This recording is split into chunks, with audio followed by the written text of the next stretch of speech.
Huh? What kind of car is this? This is a pickup. It can transport fairly large loads in its truck bed.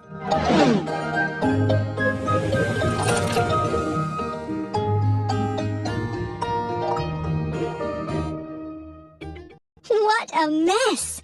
We use these parts to build a vehicle. Cabin. Body. Seats. Wheels. Wheels. Back bumper. Front bumper. Door. Steering wheel. Door. Door. Headlight. Headlight. Yes, you got it. Let's gas up the car. Now press the pump to fill up the tank with fuel. Yes, you got it. Let's go.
You got it!